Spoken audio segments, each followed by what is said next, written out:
so round 2. Now, Oonagh, if you just want to join me and send me an invite, and I'll accept, or actually, I'll send you an invite.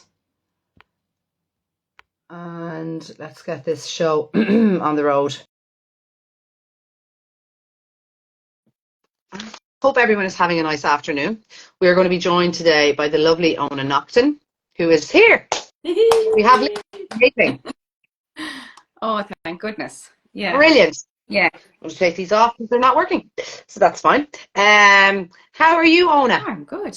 Yeah, I'm good. Great. When in doubt, turn it off and turn it on again. Top Come tip here, for Antoinette. Works every time. If it's not working, turn it off and turn it on again. That's it. So thank you for coming on my series of lives, and we are talking about coming from a state or a place of surviving to thriving.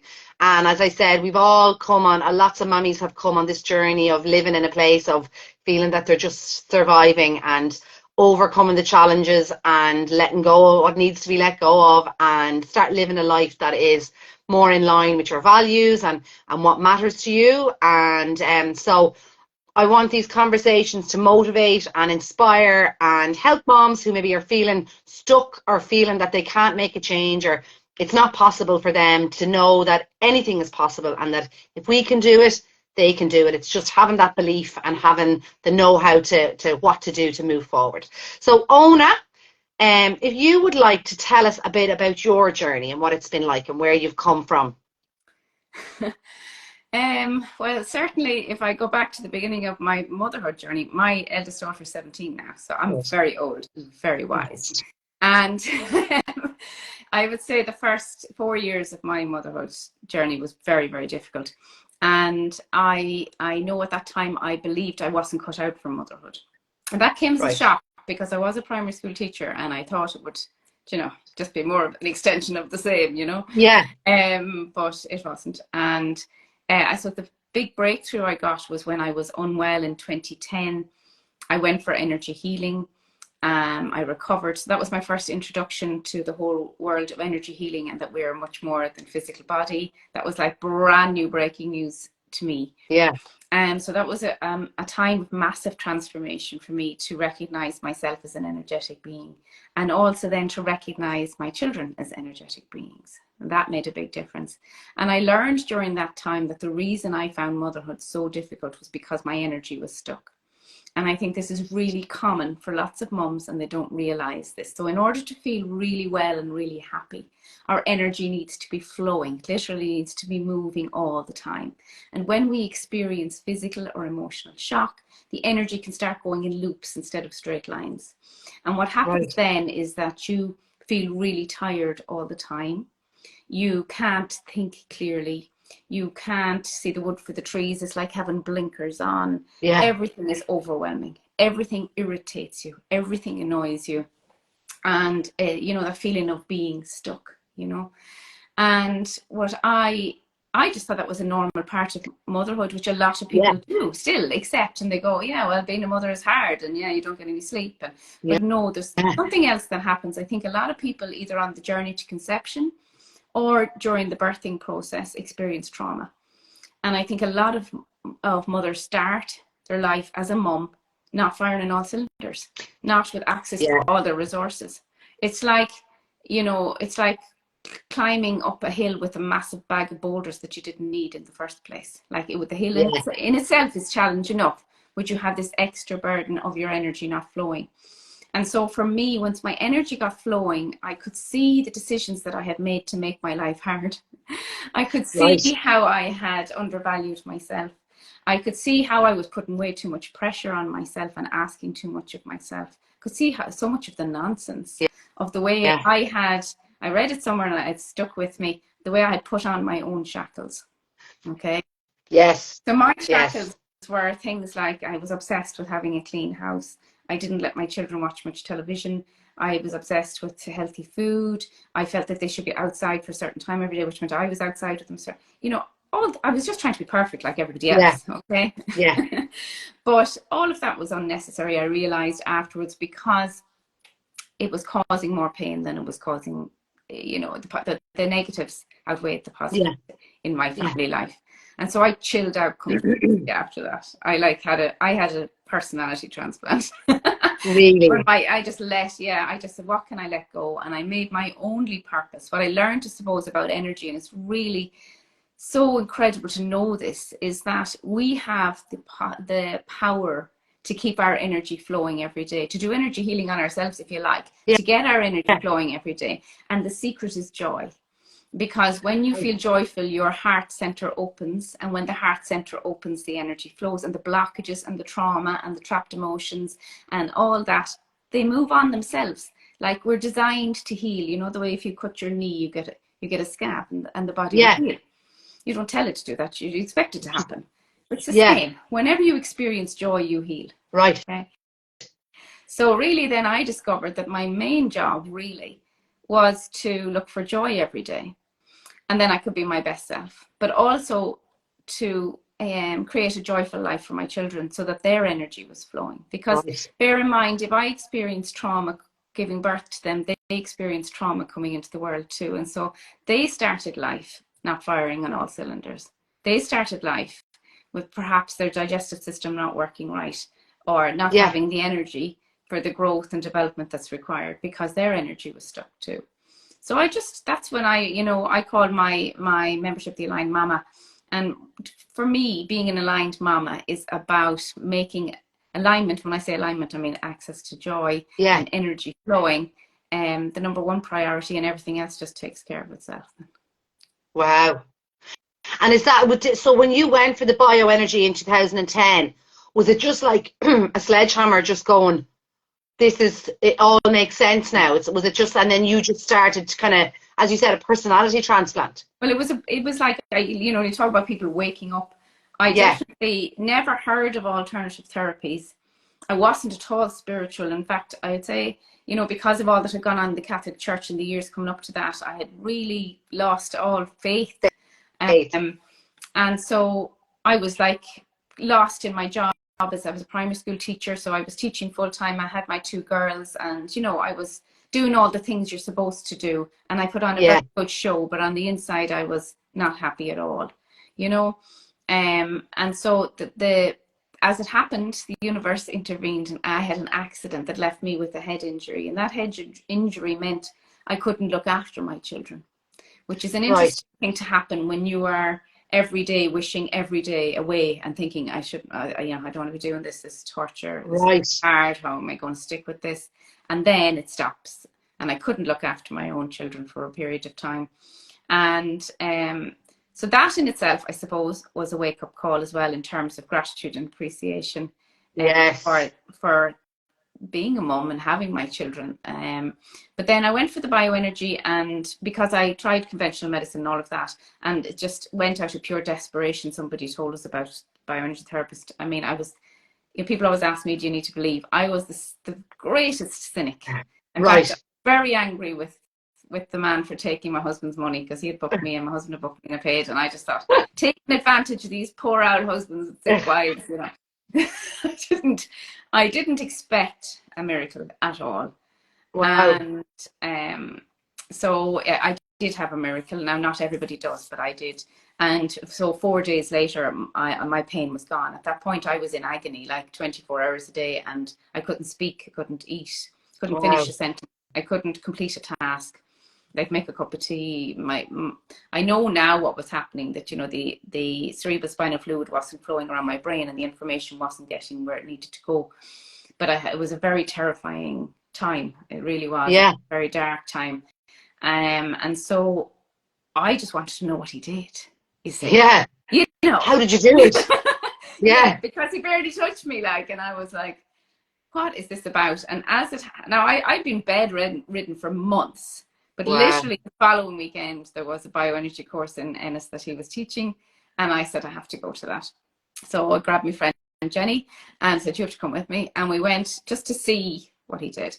And I was just wow from the minute. Well, the way he spoke anyway, about how the body can heal from absolutely anything.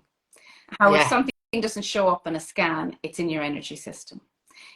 I had been in despair, because when you've been to all the doctors and you have your health insurance and you've done all the things and they're telling you there's nothing they can do for you, it's a very scary.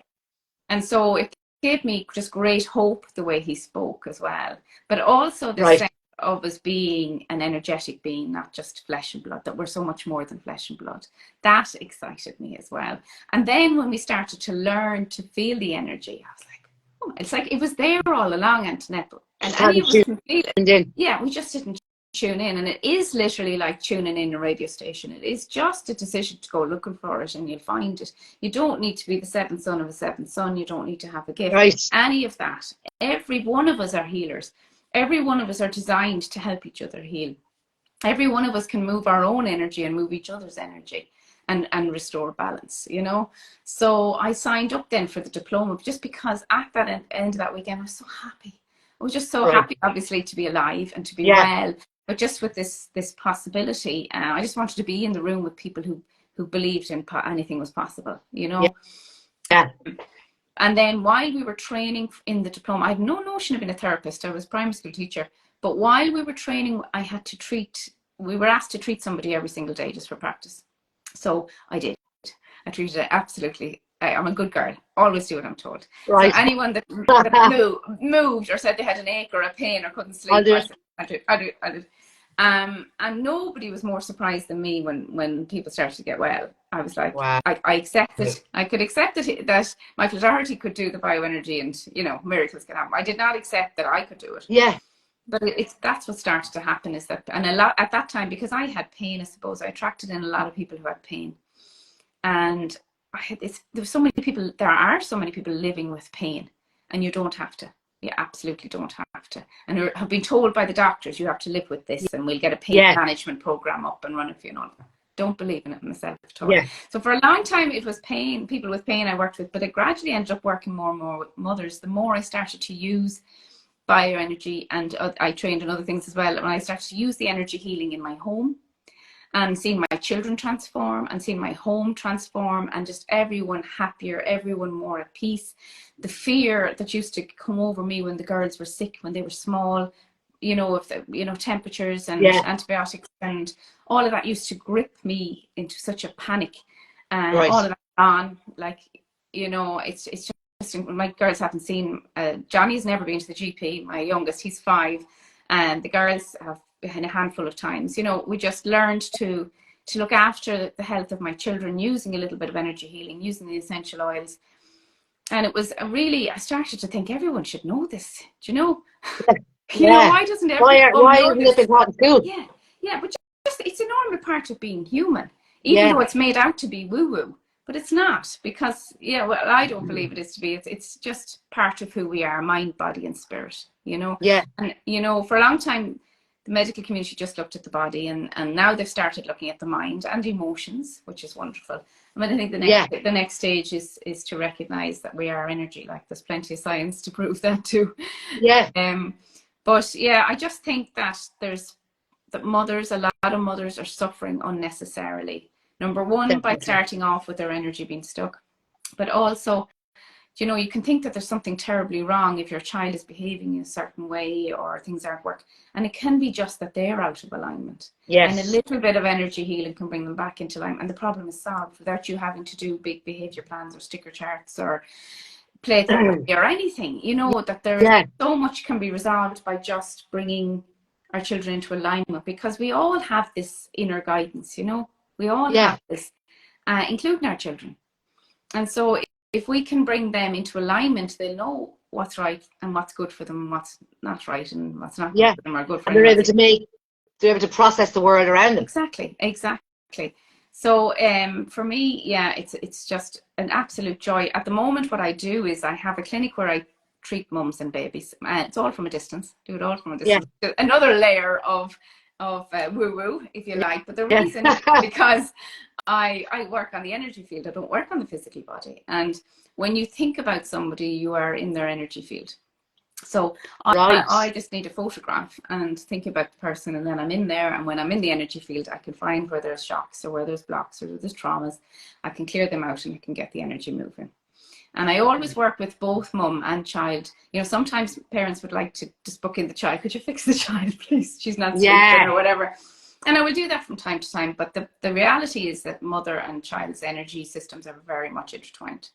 Right. And they're feeding off each other. So one is off balance, the other is off balance. And it can go both directions. So the greatest impact happens if I work on the mother and the child together. And then you see the difference. Yeah, you see a big difference.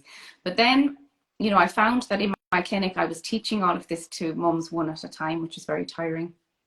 And I started teaching workshops then so that I could teach mums. And then I created a membership where I have all these courses. Really, I have a course on bioenergy. I have a course on pendulum healing. I have a course on tapping EFT and on essential oils, all within this membership, all recorded and all in like just little 10-minute videos for mums so that they can start using them themselves in their own home. And that has been brilliant, you know, because now we have a membership started last September, and Instagram's going to try and turn me off now because I've been on it too long. I started last September and it has steadily grown, and you know the membership has grown, and then other mums are meeting each other who are like into a bit of woo and into an open to I suppose creating a more peaceful, easier motherhood for themselves, and you know easier family life. So yeah, it's been quite. I think journey.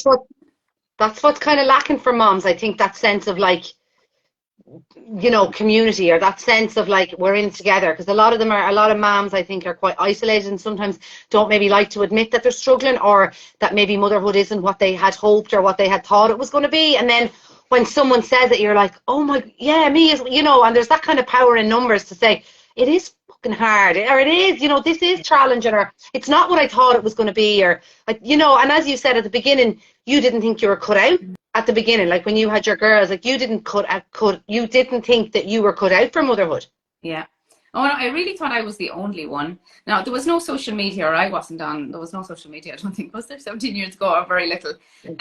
So, you know, you really had no sense of anybody else. I didn't have any sense of anyone else struggling. But then I think it can go the other extreme, Antoinette, because there are a lot of mum groups now, which is great on the one hand, but if the entire purpose of the group is for everyone to whinge about how hard motherhood is, that doesn't sit well with me, right? Yes. Because if you're just, you know, comparing how many hours you were up last night, or comparing what bugs they all picked up in play school, or, you know, you've seen this kind of thing. There is a comfort knowing you're not the only one, but I am all for creating a different life.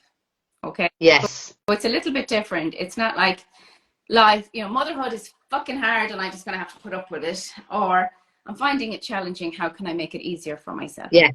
How can I best support myself as a mum? And there is so many things, and this is what you teach as well. It's all the different ways that you can support yourself. Like, I can tell you that I love being a mum now. I really, really do. And I have thoroughly enjoyed the last 13 years. But the first 4 years, I didn't. I really didn't. And I feel very sad for those first few years when they're so cute. But I didn't appreciate it, you know. But I can't go back. I can't go back. I can only go forward. I can only start from where I'm at now. And I know that having my energy flowing, having my perspective widening, and an awareness of the importance of peace and joy, and just letting the little stuff go, not getting your knickers in a twist over the small stuff.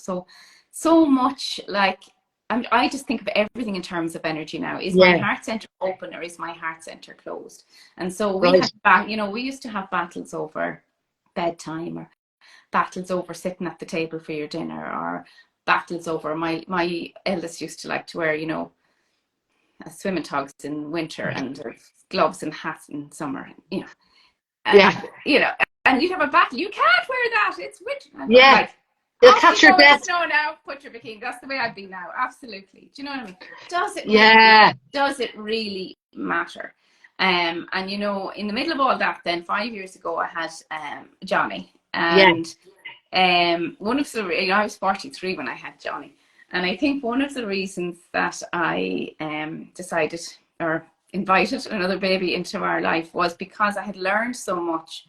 I kind of would have loved to be able to apply and enjoy from day one, you know. And I had this vision. I also learned the importance of having a peaceful birth. And you know, that's the other big thing, is that nearly everybody, almost every mother experiences some sort of trauma, and their child as well, because of the over medicalized system we have for giving birth. And so I really wanted to have a home birth, a water birth. And then we found out that Johnny had a heart condition. So that plan went out the window anyway. But we did have a beautiful, gentle C-section birth in the Coombe, and we were taken care of so well. And so in the last, 5 years, I got to put into practice all that I had learned from day one. And I've just so loved and soaked up every moment. The other thing that, can widen your perspective, of course, is having a child with a heart condition. And we were told, in the womb, we were told he wouldn't make it. And we had scans every week, and they didn't expect that he would make it. The prognosis was never good. And then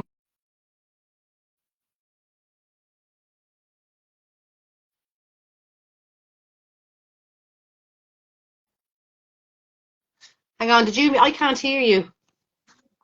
Oh, there you are. Talk. Yeah, have you now? Yeah, sorry about that. I don't know what you heard last, but no, I was just saying about Johnny. Yeah, because the prognosis isn't good.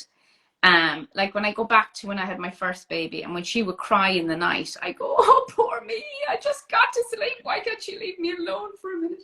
And then when he would cry in the night, I'd go, "Oh, thank God he's here. Oh, I'm so glad he's here." Like there's nothing like life and death to bring things into perspective. Yes. And I continue to bring that in, and it's a very Buddhist thing, but when it comes to your children or your partner or anyone in life, if they were gone in the morning, was this battle worth it? Yeah. Absolutely not. I'm telling you that now. Yeah. Or your job or anything. So I think whenever you're feeling overwhelmed, if you're just going to ask if I was gone, if they were gone, would this matter? Then let it go. Yeah. And I let go as much as I possibly can. There's very little I fight over now, or bother or push, or we have a very relaxed house. And what has happened out of that is that my children have learned to tune into their own intuition, because they make all the decisions. Yeah. I'm not telling them what's what anymore. And I haven't since they were 4 and 2. They decide when they go to sleep, they decide what they eat, when they eat.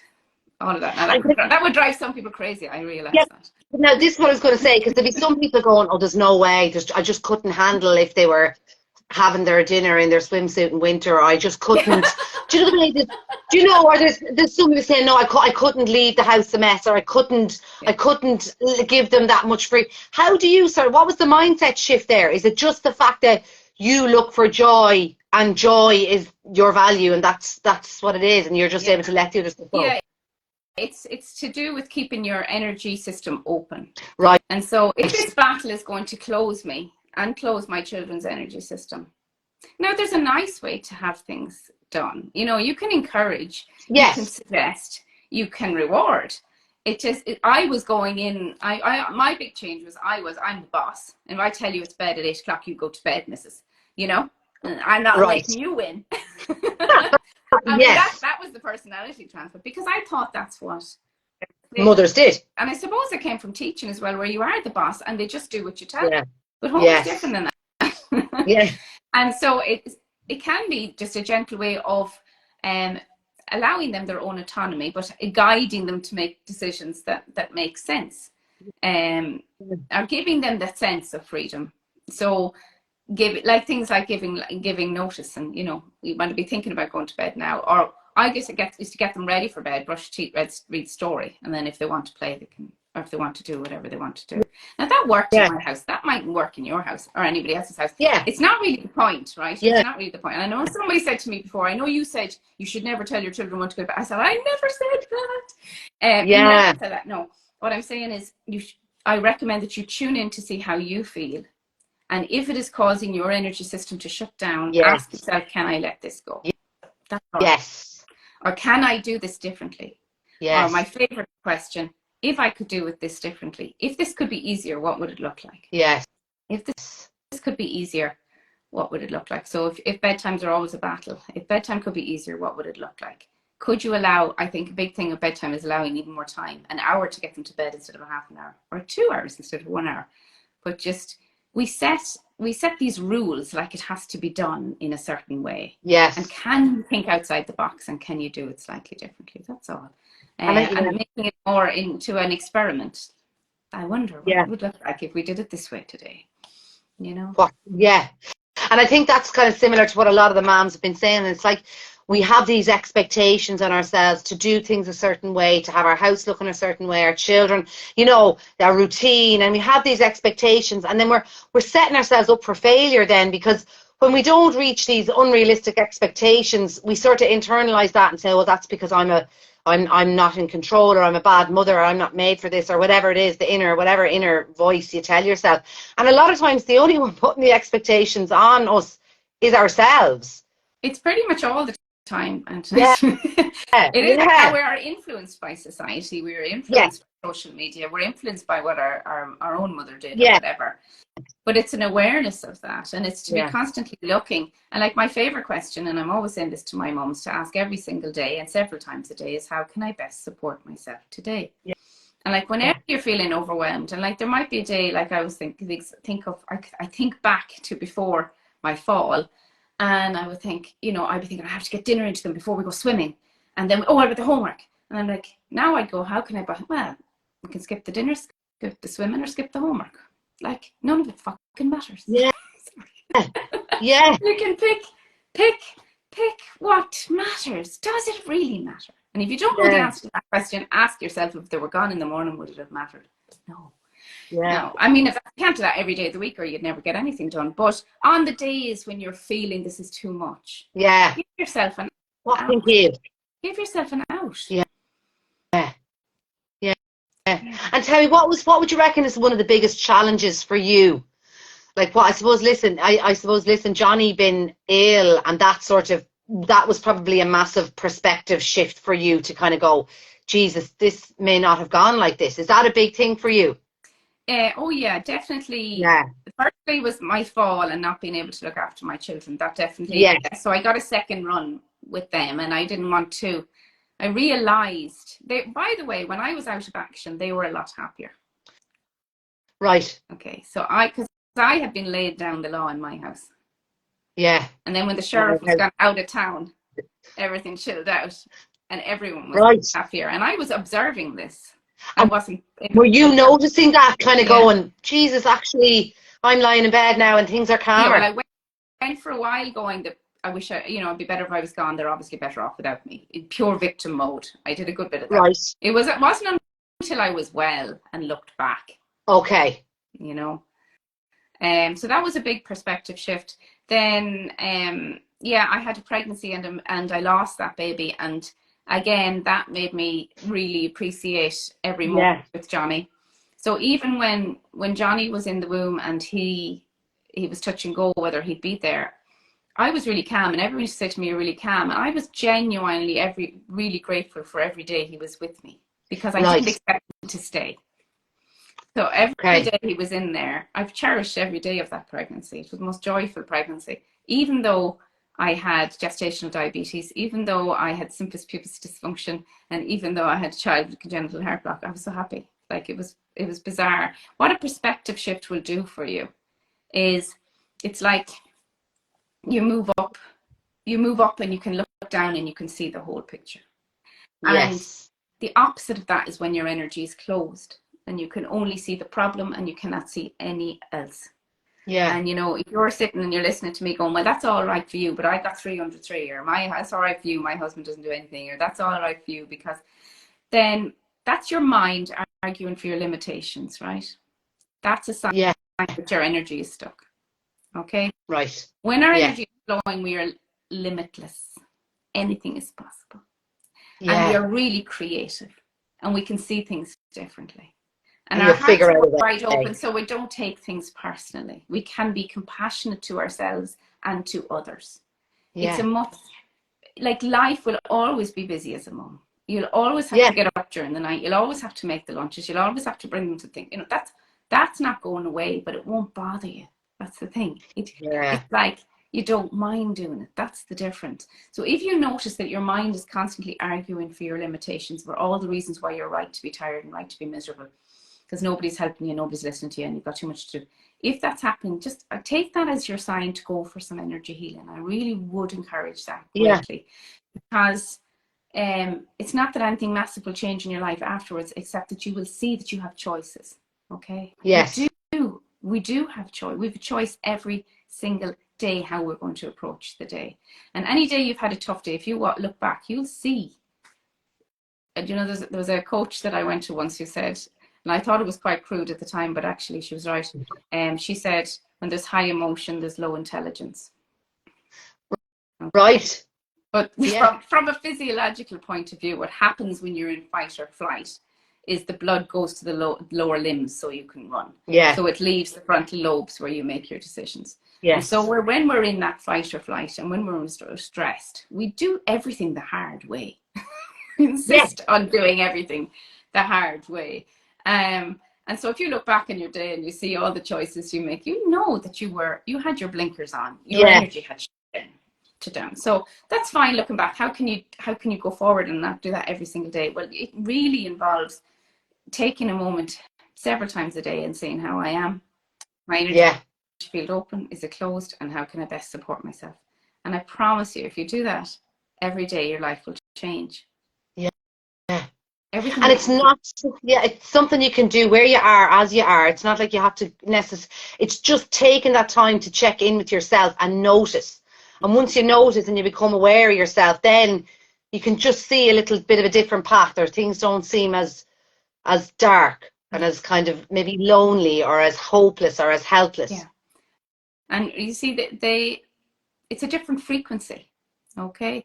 You're tuning into a different frequency. About to go back to energy. There's the frequency of victim, which is, this is all happening to me. Woe is me. Yeah. And that's a very constricting frequency. That's a very, very closed off frequency. And then if you can tune into the fact that you have a choice. Yeah. And the way to do that is to look and say, if I knew how to make my life easier today, what would it look like? Yeah. Today, my daughters who are gone off to Spain. Right, I had to drop them to the bus just before I came on the call. Well, about an hour beforehand, I dropped them to the bus.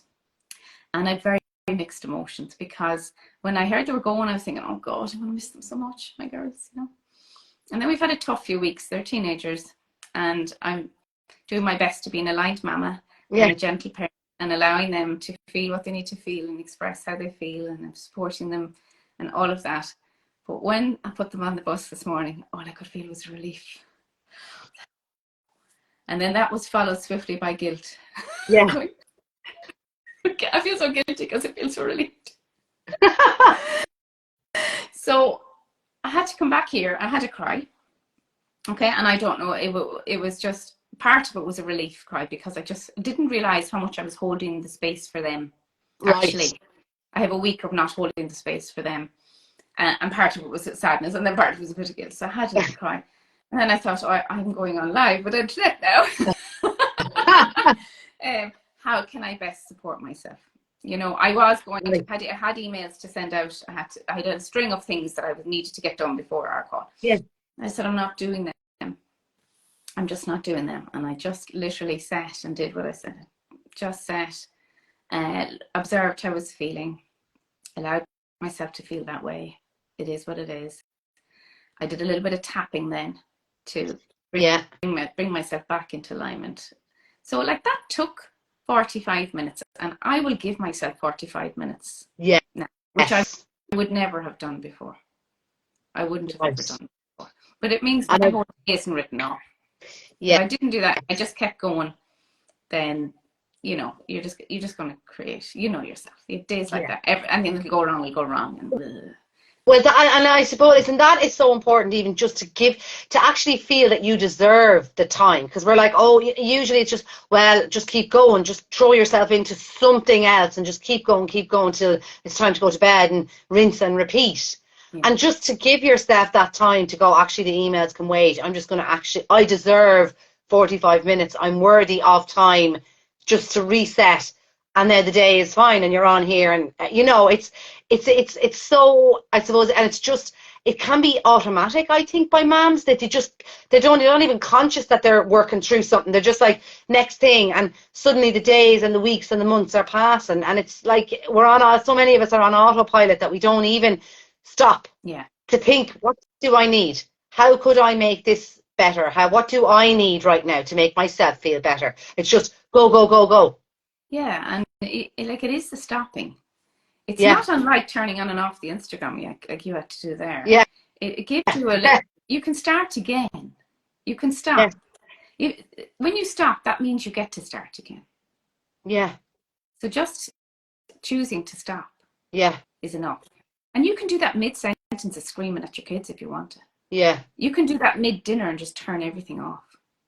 You can do that and pull over on the side of the road while you're rushing to your next appointment. You can stop whenever you want, and we think we can't, but you can. Even 5 minutes stopping can change your day completely. Just stop. That's what I say to myself. I literally could hear myself. I say, just stop. And the image I always give my mammies in the membership is the image of the snow globe. You know, the snow globe always shows up. And you leave it, and just, even if you don't know what to do, even if you don't know what to say to yourself, even though you're not going to do anything differently actually going forward, if you just sit long enough for the dust to settle and then go again, you'll have a completely different day. It'll give you that fresh start. In every moment you can start again, and there's great peace in that, because sometimes you could be beating yourself up while you're doing something you know you shouldn't be doing. Just stop. Yeah, and that sometimes there's like the voices are kind of having an argument. The one is saying, like, you know, you're having that inner conflict with yourself, even though you know what you need to do, but you're automatically just going, because we're sort of in this habit, or we're conditioned, or whatever it is, just to keep moving. And as you said, I actually think, like, of everything, just stop. And it's so simple, and it doesn't take anything or anyone. It's just stop what you're doing. As you said, it could be 5 minutes, it could be 2 minutes, it could be a half an hour, it could be whatever you need, but just stop. Wow. And because I was going to ask you at the end there, because you've given so much advice, and so much, like, there's so much in what you've just said, and I really appreciate you sharing all that. And I hope anyone who tunes in, like, just soaks in everything that you're saying, because Oonagh, everything you say, you're so knowledgeable. But I was going to ask you if you had one piece of advice to give a mom who's kind of sitting at home, and, you know, as you said earlier on, the one that kind of saying, well, it's well for her, this, that, and the other, I can't do that, or those limiting beliefs saying, well, it's not possible for me. What would you tell her? Well, you see, I'll always go back to the energy work. Yeah. You know, I really will, because I know that if somebody told me before I had my fall, I wouldn't have gone for energy work if I wasn't in agony, by the way. Yeah. So I know there are other mums who won't do that either. It's really hard to explain the difference in how you will feel if you receive. And I mean, there's lots of energy therapists. It doesn't have to be what I'm doing, you know? Yeah. I would go to wherever you're called to. The universe has a beautiful way of lining you up with the person that can best help you. I really believe that. So you might find that somebody has been arriving on your feed, or a friend has been recommending somebody or something. But I just think, and it's not a one-off session either, energy work, depending on what you've been through in your life. But I would definitely recommend going for 3 or 4 energy sessions, because what will happen is perspective will change, and then there may be things you need to do differently. Maybe, like, I had to leave teaching.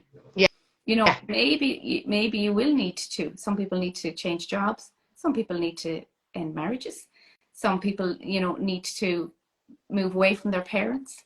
So, you know, there are big decisions that we can make, that to mind ourselves. We can't do any of that if our energy is stuck, because we can't make an honest decision. You see, when the energy is flowing, your heart and your head are very much connected. Okay? Right. When the energy is stuck, we only work from the head, and the heart doesn't come in. But the soul knowledge, the soul picture, your soul has the big picture. You're just in the little piece of the jigsaw. Right. Your soul has the big picture. Your soul will guide you. Your inner guidance will guide you. But you can't hear that if the door is closed. So the energy work opens the door. Then you hear the inner guidance. Then you follow the inner guidance, and that will lead you to the next best thing might be the best childminder in the world, might be the nice best creche, might be a housekeeper. Yeah. It might be a new best friend who's in the same boat as you, who saved your life, as I got when my kids were small, my friend Jenny. You know, Yeah. the universe will guide the right people into your life to support you. It's all, the universe wants to help you, but the universe can't help you if the door is closed. And the door is closed when we experience trauma, and the door can be opened with energy work. How about that? It's a long last minute. Well, that was, yeah, but I lots there, so much great advice there, and I 100%, and I definitely, I'm on board with what you're saying with the energy, and I suppose it's about being open to it, and opening your mind, and opening yourself to possibilities that maybe you didn't think were there before, and having that open mind. Yeah, and I want to thank you so much. You have been shared so much great advice and great knowledge. And if anybody needs to contact you, your Instagram page is there. So thank you so much. I really enjoyed this live. You're very good. Thank you, Angela, and thanks for inviting me Let's on. go. Yeah, good. Brilliant. That was very easy. You just let me rabbit on, so that was very easy. That's what it's about. But listen, thank you so much, and have a lovely afternoon, Oonagh. Yeah, you too. Bye. All right. Thanks, everyone. Bye-bye.